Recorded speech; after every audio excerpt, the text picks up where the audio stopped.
কৰিমগঞ্জ লোকসভা সমষ্টিতে গোটেই ভাৰতবৰ্ষৰ ভিতৰত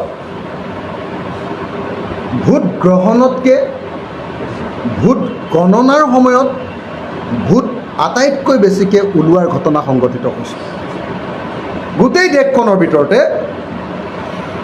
ইভিএমত ৩,৮11টা ভোট বেছিকৈ গণনা হৈছে। ইভিএমত ভোটদান কৰিছিলে 11,36,538টা,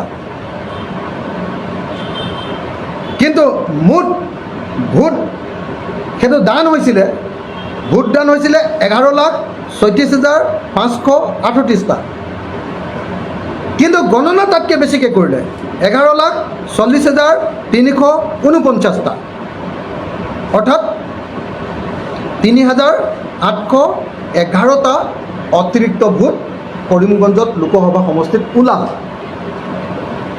এইটোৱে সন্দেহ হৈ গৈছে, সকলো মানুহৰে সন্দেহ হৈছে, আৰু এইটো দেশৰ ভিতৰতে আটাইতকৈ বেছি ভোট গণনা।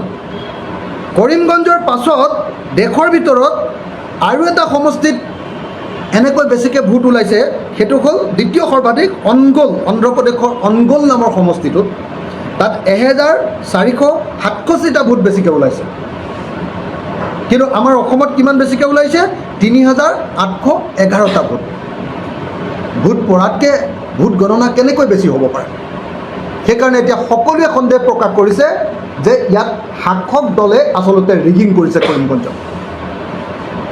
কৰিমগঞ্জৰ ভোটৰ সময়ত শাসক দলে ৰিগিং কৰা বুলি সকলো মানুহৰ সম্পূৰ্ণৰূপে সন্দেহ হৈছে, আৰু সেইকাৰণে আমি ৰাইজৰ দলে দাবী উত্থাপন কৰিছোঁ যে কৰিমগঞ্জত পুনৰ ভোট গ্ৰহণৰ ব্যৱস্থা হ'ব লাগে।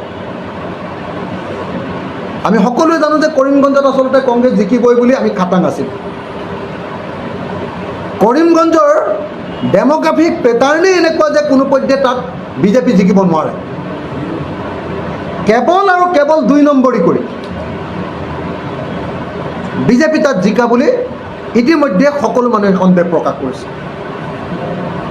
গতিকে কৰিমগঞ্জত পুনৰ ভোট গণনা কৰিবৰ কাৰণে পুনৰ ভোট গ্ৰহণ কৰিবৰ কাৰণে আমি ৰাইজৰ দলৰ তৰফৰ পৰা দাবী উত্থাপন কৰিছোঁ।